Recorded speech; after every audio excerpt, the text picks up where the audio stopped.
मैं सरताज आलम, खबर 7 से।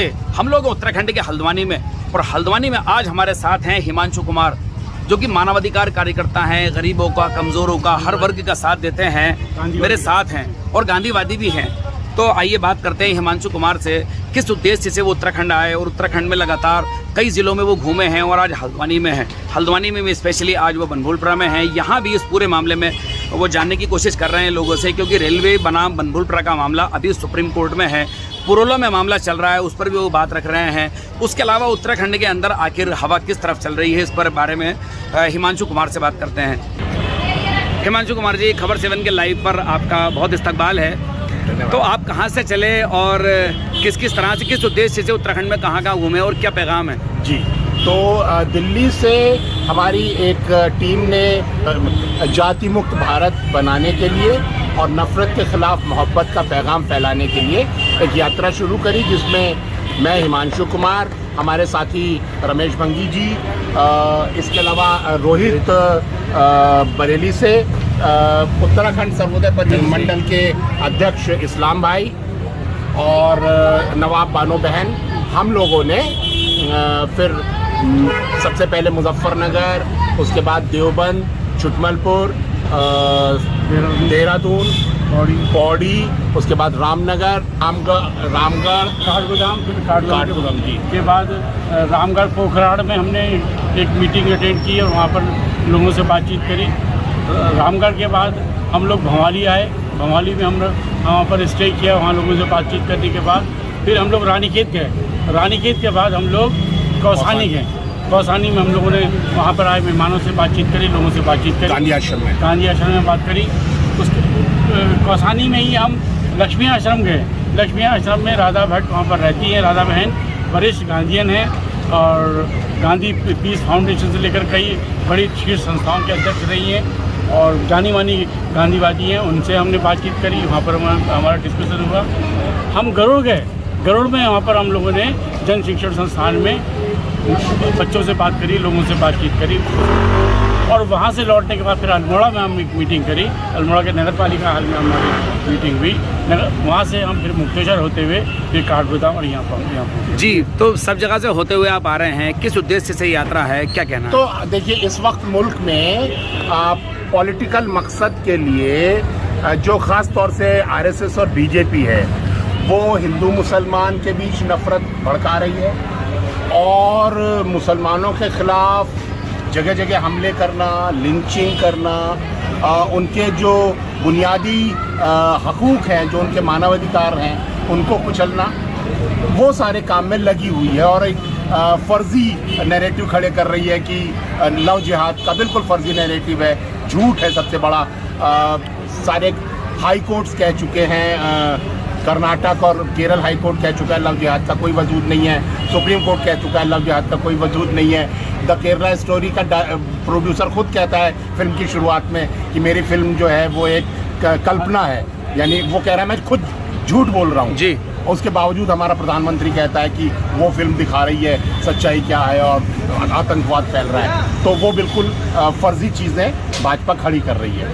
तो ऐसे माहौल में हमें लगता है कि हमारे बच्चे, ना सिर्फ मुसलमानों के ऊपर ये ख़तरा है बल्कि जो हिंदू हैं वो भी ख़तरे में हैं, क्योंकि अगर हम मुल्क में ऐसी नफ़रत फैला देंगे तो हिंदुओं के बच्चे भी कल को ख़तरे में पड़ेंगे। एक ऐसा नफ़रत का माहौल जिसमें सब एक दूसरे से डर रहे हों, उसमें हिंदू मुसलमान सब ख़तरे में आ जाएंगे। हम एक ऐसा मुल्क नहीं बनाना चाहते जिसमें हमारे बच्चे ख़तरे में जीने के लिए मजबूर हों या बच्चों का मोहब्बत करने पर कत्ल कर दिया जाए। हम ऐसी दुनिया बनाना चाहते हैं जिसमें बच्चे मोहब्बत कर सकें, शादी ब्याह कर सकें। तो वो करने के लिए हम लोग निकले हैं कि नफ़रत के ख़िलाफ़ मोहब्बत का पैगाम, कि हमारा समाज प्यार से रहे, मिलजुल के रहे जैसे हमेशा रहते थे, और ये जो आरएसएस और बीजेपी नफरत फैला रही है उसके बारे में समाज सावधान रहे। जिस उत्तराखंड में जाति मुक्त के लिए पैगाम लेकर आप निकले हैं, उसी उत्तराखंड के उत्तरकाशी में पुरोला है। वहाँ पर तो 3 लोग, एक लड़की, एक दलित बेटा था और एक मुस्लिम लड़का था, उनके बाद वहाँ पकड़ लिया जाता है। उसके बाद फिर वहाँ पोस्टर लगते हैं, मुसलमानों के लगभग 42 परिवारों को वहाँ से हटा दिया जाता है और वहाँ पर लगातार माहौल बन रहा है वो पूरे उत्तराखंड में उसकी हवाएं और उसके जो पैगाम है वो सब जगह जा रहा है, क्या कहेंगे इस पर? अपराध अगर हुआ है तो अपराध के लिए पुलिस की कार्रवाई भी हो गई है ना, लेकिन उसको सांप्रदायिक रंग देना और उसमें जो दलित एंगल है उसको नज़रअंदाज करके सिर्फ अगर एक मुसलमान लड़का उस में मदद कर रहा था उसको लेकर के पूरे मुस्लिम समुदाय पर हमला करना, पूरे बाजार को खाली करा लेना, और उसमें पुलिस, मैं देख रहा था वीडियो, पुलिस की मौजूदगी में दुकानों पर क्रॉस लगाया जा रहा है, पुलिस की मौजूदगी में सारा लाठियां पीटी जा रही हैं दुकानों के शटर्स पर। ये तो ऐसा लग रहा है जैसे उत्तराखंड की भाजपा सरकार हिंसा को समर्थन दे रही है, गुंडागर्दी को समर्थन दे रही है। ये बहुत भयानक है, ये तो स्वीकार नहीं किया जाएगा। इसका तो हम गांधीवादी लोग विरोध करेंगे।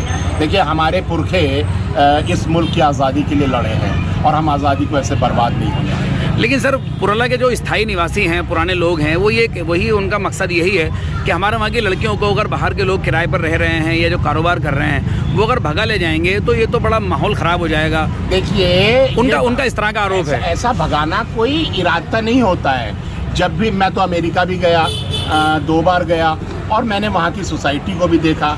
वहाँ पर अफ्रीकन चाइनीज़ से शादी कर रहा है, अफ़गानिस्तानी पाकिस्तानी से शादी कर रहा है, हिंदुस्तानी पाकिस्तानी से शादी कर रहा है ना। वहाँ सभी लोग एक दूसरे से शादियाँ कर रहे हैं। ये कोई किसी षड्यंत्र के तहत नहीं होता है कि कोई कॉन्स्पिरेसी चल रही है। अच्छा, ऐसा नहीं है?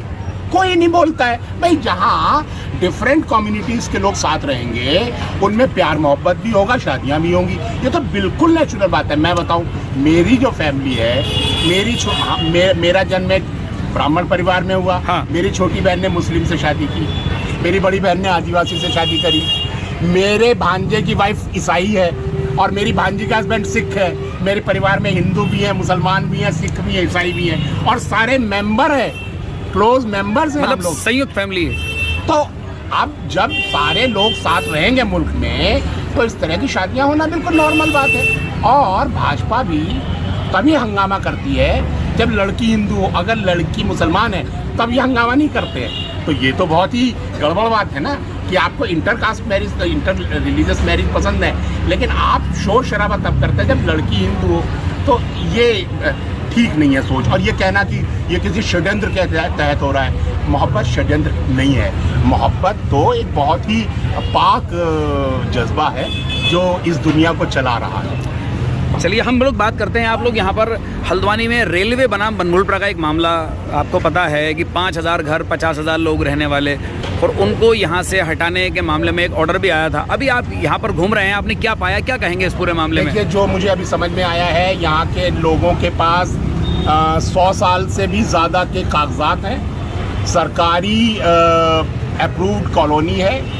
यहाँ पर सरकार के द्वारा दी गई फैसिलिटीज़ हैं, जिसमें इंटर कॉलेज हैं, गवर्नमेंट हॉस्पिटल है, आंगनबाड़ियाँ हैं, लोगों को सरकारी पेंशनें मिलती हैं, और बैंक है। इसके अलावा प्राइवेट स्कूल भी हैं, मस्जिदें हैं, मंदिर हैं, धर्मशाला हैं। इस सबको उजाड़ना मतलब इतना भारी डिज़ास्टर करने का पूरा प्लान है। और जो समझ में आ रहा है, वो समझ में ये आ रहा है कि रेलवे, जो जिसको कहा जा रहा है कि अच्छा आपकी ज़मीन है आप ले लीजिए, हालांकि रेलवे नहीं गया कोर्ट में। हाँ, रेलवे नहीं गया। और कहा जा रहा है, और रेलवे के पास इस ज़मीन के मालिकाना हक के कोई कागजात नहीं है ना। तो ये बहुत ही शरारतपूर्ण पूरी की पूरी कार्रवाई है। और इसमें हमें अंदेशा ये है कि जो मोदी जी के इस वक्त दोस्त हैं अडानी साहब, वो साइलोज बना रहे हैं जगह जगह, अनाज के बड़े बड़े गोदाम। और ये जो ज़मीन है, इसके एक तरफ तो सड़क है और दूसरी तरफ रेलवे लाइन है। तो अगर बीच में साइलोज बन गया तो ट्रांसपोर्टेशन की भी सुविधा हो जाएगी, और यहाँ का जो पूरा इलाके की उपज है, कृषि की उपज, वो अडानी साहब को बहुत आसानी से हासिल हो जाएगी। तो ये हमें वो षड्यंत्र लग रहा है, और उसमें पूरी की पूरी सरकार अडानी साहब की मदद कर रही है। लेकिन यहाँ के नागरिकों ने जिस तरीके से इस पूरे मामले में अपनी दृढ़ता दिखाई है, वो बहुत काबिल तारीफ़ है। और मैं यहाँ के नागरिकों के साथ हूँ, हम सब साथ हैं, इस पूरे देश के लोग साथ हैं, और इसी दृढ़ता के साथ हमें डटे रहना है।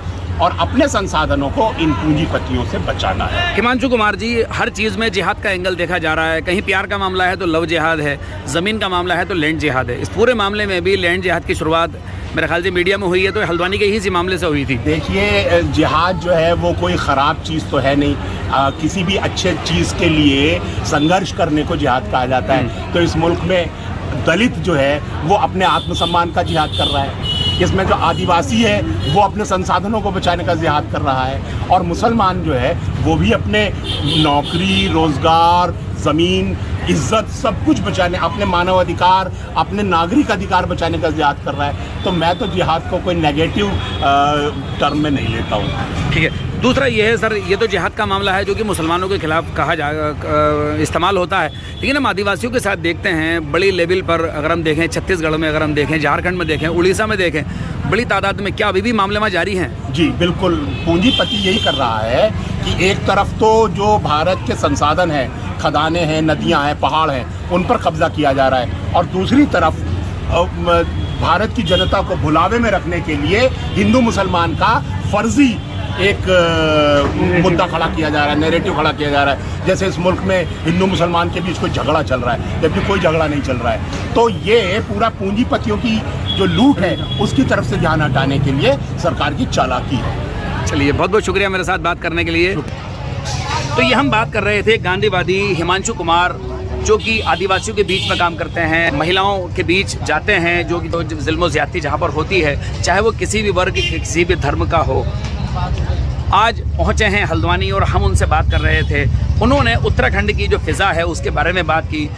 भाईचारे और मोहब्बत की दुकान खोलने की बात हिमांशु कुमार यहाँ पर कर रहे हैं, और वो जाति मुक्त समाज बनाने की बात भी यहाँ पर कर रहे हैं। बिल्कुल सही बात है। जाति ने कहते हैं कि जाति जो कि जाति नहीं, और वो इस तरह की बातों को लेकर लोगों के बीच गए हैं। कई शहरों में वो गए हैं, देहरादून से होते हुए मुजफ्फरनगर और तमाम जगहों पर, उत्तराखंड के अंदर कई जगहों पर गए हैं, और आज हल्द्वानी पहुंचे हैं मोहब्बत का पैगाम लेकर। पुरोला मामले में उन्होंने बताया कि प्यार किसी का दुश्मन नहीं होता, लेकिन कुछ लोग नफरती चिंटू हैं जो कि इस पूरे मामले को राजनीतिक रंग दे रहे हैं, धार्मिक रंग दे रहे हैं। हल्द्वानी के मामले में उनका कहना है कि जो हल्द्वानी के लोग हैं, ये ज़मीनें इनकी हैं, वो उनके साथ है पूरी तरीके से, उसी तरह से जिस तरह वो आदिवासियों का साथ देते हैं, कमज़ोरों का साथ देते हैं। तो साथियों, ये हम हल्द्वानी से आपको खबर दिखा रहे थे। हिमांशु कुमार और उनके कई साथी यहाँ पर पहुँचे हैं। मेरे साथ यहाँ पर इस्लाम शेरी भी हैं जो भी यहाँ पर आपको खिताब कर रहे थे। तो साथियों, आप इसमें लीगल और सब भी ज़रूर कमेंट कीजिए, इसमें लाइक करिए, शेयर करिए। साथियों, मैं चलता हूँ। मैं आपका दोस्त, आपका भाई, मैं सरताज आलम, खबर 7 हल्द्वानी।